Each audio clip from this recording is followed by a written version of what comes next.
Hello everybody, welcome to another episode of The Calvin Show. I'm Calvin, and today I'm going to show you how the sausage is made.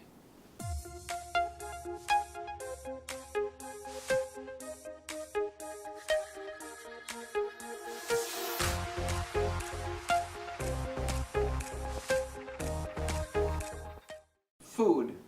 Cooking. I love it. Food sustains us, it nourishes us, it's love for the soul if you do it right. For me, cooking is the most beautiful, wonderful thing that you can do for yourself. Really putting your heart and soul and your creativity and your artistry into this. Today we're going to make sausage, and I'm using a recipe from this book called The Food Lab.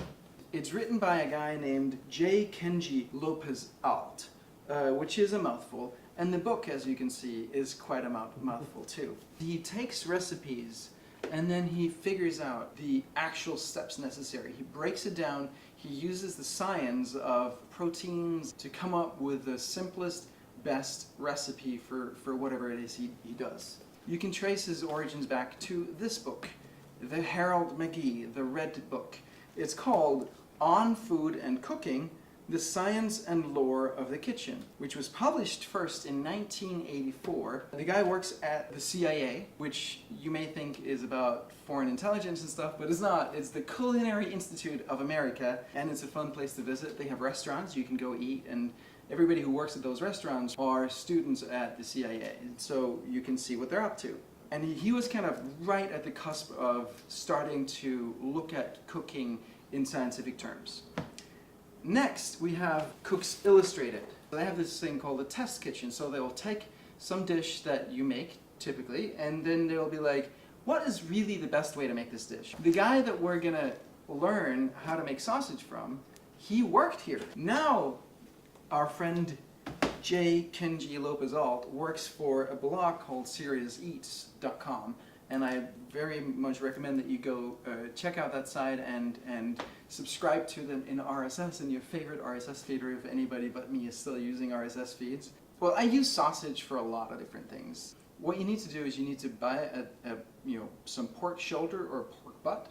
This recipe calls for pork shoulder, but you take that piece of pork and you want to get a piece that has basically no sinew or no tough bits. Chop it up into bits, and then you season it and salt it, and then you leave it overnight, and the salt is going to get the proteins to break down. The next day you can grind it, and there you have it. Your sausage is ready to use. Alright, so let's hit the road and go visit my butcher. This is our beautiful hallway. This is our beautiful hallway, isn't it gorgeous? It's looked like this for, I don't know, about a month now or something? I'm thinking it's not going to keep looking this way, but who knows? Who knows?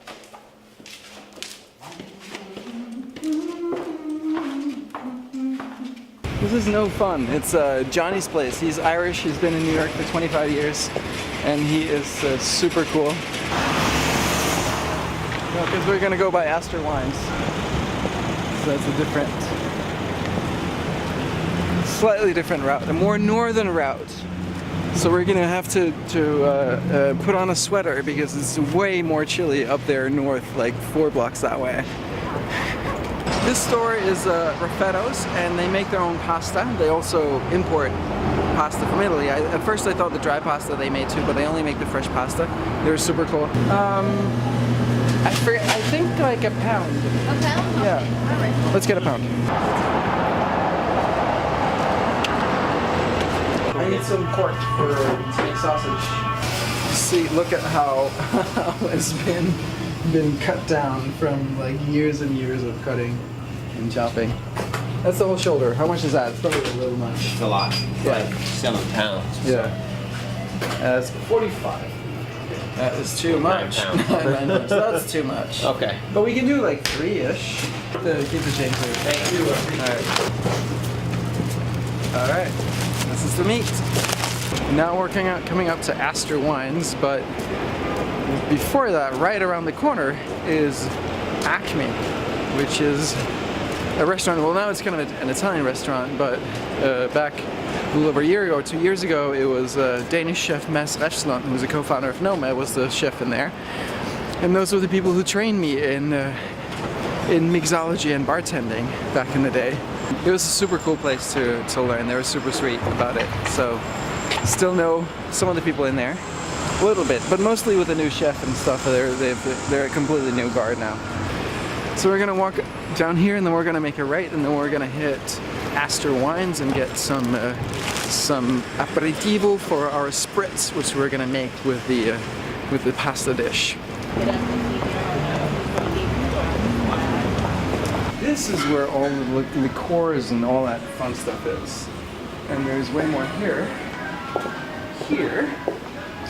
So this is what we're getting today. We're getting this guy, Contratto Aperitif, which is supposedly a 1933 recipe that was resurfaced or whatever, and it's really good.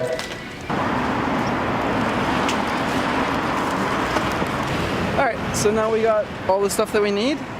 Let's head back home and make some sausage. Welcome back. We are here. It's time to get into the actual cooking of the sausage. So we have our pork shoulder here and beautiful piece of meat. What we want to do first and foremost is to cut it into small chunks, and if there is anything tough, we want to cut that away because that's going to be nasty in the sausage.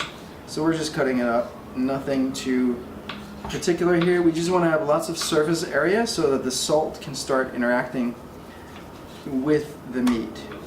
And I'm sure there's a gazillion better ways to cut this particular piece of meat, but let me know in the comments if you have better strategies for this. So here's the meat.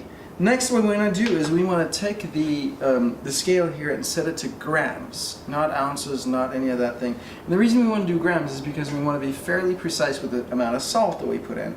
So I put this on here, the bowl, and then I need to remember to reset it one more time. So now it shows 0 grams. I throw all of this delicious pork in there, and now it shows 1 kilo and 63 grams. So what I want is 15% of that weight in salt. He calls for kosher salt. I use the Himalayan pink salt because we have lots of it. So we're just going to pour. I think I'm just going to hit reset again so I can see how much salt I have. So this is 10, 11, 12, 13, 15. I'm going to go a little more. So I'm going to go like, there we go, 20. Perfect. That's the salt. Now we need other seasoning. So we need some garlic cloves. I'm going to do that later. We need some fennel seeds, and we're going to do that in a little bit. Dried oregano. I like to just smell it. I like to just open them and pour liberal amounts over it. There we go. Crushed chili peppers. This is the difference between the sweet Italian sausage and the hot Italian sausage. And I like to have just a bit of the hotness in there. There we go. It's very important to be very specific about your measurements here, as you can obviously tell. I'm joking. So black pepper is always good. We got the salt in there, obviously. This is my balsamic. I just stick it into one of these squeeze bottles because that makes it easier to squeeze. This calls for 1 tablespoon. Let's say that's about that. I'm not so particular with these things. Then we need some nutmeg, grated. So we have the grater here. And I don't like to mess up my fingers, so I'm going to use a Kevlar glove when I grate it right here. And then I have this little thing here. Makes it easier to scoop it all up. There we go. And then finally, I'm gonna get the garlic, which also needs to be grated. Here. I mean, I always found this a little bit of a challenge. I like my garlic to be just like all grated and mushy, but it's also just, I don't understand how people do this without Kevlar gloves. It's like that cooking is just one long series of little challenges. Let's do this. Garlic, garlic, garlic.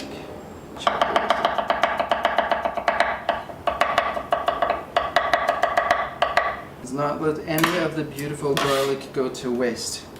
So there we go, that is the seasoning. Obviously you can season with other things should you like it. And then we just dig in there and give it a good toss. And make sure that the salt in particular gets just like all over the place. massage it a little bit, just make friends with it. All right, here we go. So that's it. That's what that looks like. And now we are just, I can really smell the nutmeg, huh? And the balsamic. All that's left to do for today is put it into a Ziploc bag and stick it in the fridge. This is where having friends comes in really handy.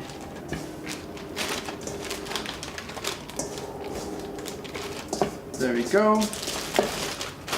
Get the rest of the garlic. Oh shoot, I forgot the fennel seeds. Oh my god. So normally, most people when they make sausage, they make it with the whole fennel seeds. And I don't like that because I think they're too big and chewy. So I like to throw them in the mortar and pestle. And I love fennel seeds. It has this like anise licorice kind of taste, flavor to it and smell. So just gonna grind it real good. And there we go. And we're just gonna throw that in there. And in this case, I'm just gonna shake it nicely to get it all over the place. That's fine. And then maybe we'll do this. That's the other thing about cooking. There's a lot of improvising going on, right? You just lay plans and then something happens and then you're like, shit, what do we do now? You improvise. And now that goes in the fridge and it stays there till tomorrow, where we're gonna grind it. Welcome back, everybody. It is now the next day and we're ready to grind the sausage. I actually stuck it in the freezer for just about 20 minutes or so to make it super extra cold. I got the grinder here also in the freezer. The reason why I stick it in the freezer is that we want it to be super cold because if the fat warms up, which you can do from the grinding action, the fat will start to render, and that's going to be an issue because that changes the texture of the sausage, and we don't want that. So you have this, you insert the what is this called, the snail or something, in there, and then this is the actual knife that cuts, and then here is the thing with the holes that is going to push the meat through.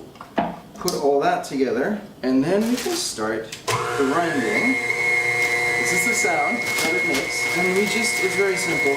We basically just stick the meat down here and let it do its work.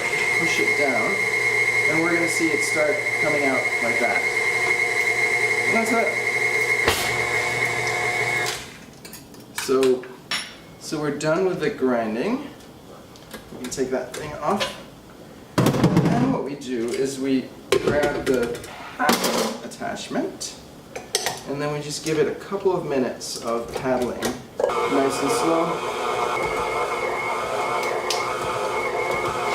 So this is the sausage. This is how the sausage is made, literally.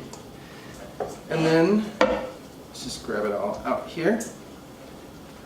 This is kind of the amount of sausage that I'll normally use within, a few days. So I'll pack it up into little Ziploc bags that I stick in the freezer. So I'll keep one out, and then the rest will just go straight in the freezer. And then I have, 6 little packets of these, and I can just take them out and use them for whatever I want to use them for whenever I need it. But for now, we want to cook a really nice, simple pasta dish. I like cooking my pasta sauces in this thing for no particular reason other than I love this pan. And so what I do is just take little bits like this or even smaller and chunk it, throw it in there, and then just have them go. Oh, it's so delicious when it's like all fresh and it's good. No pasta without Parmesan. That's not true. You're not supposed to eat Parmesan on your fish pasta dishes. For tomato sauce, I actually like to cheat and just use something from the store. This is Rao's homemade.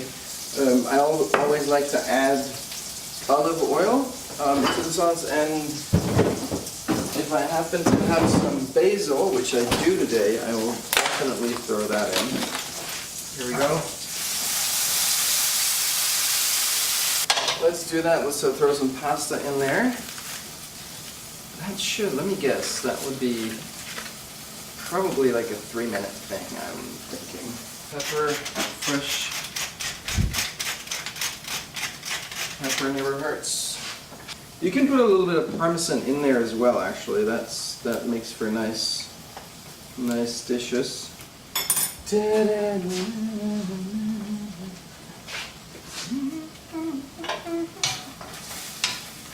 I'm gonna heat up the plates. Also, just a little bit of the water here. You don't want to put your delicious hot pasta in a cold bowl and have the whole thing. So the pasta, I gave it just a tiny bit more than 3 minutes because I have a feeling that that's what it needs. Take one out here, try it without burning ourselves. Yeah. Get the pasta in here. Rips. Pasta. Grab. There we go. Are you hungry, Alan? A little bit after watching all this. Not super though.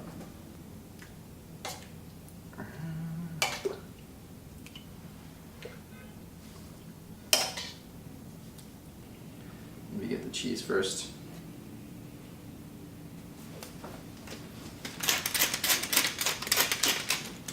Like that. A little basil leaf. Let's have some food. Because I'm hungry.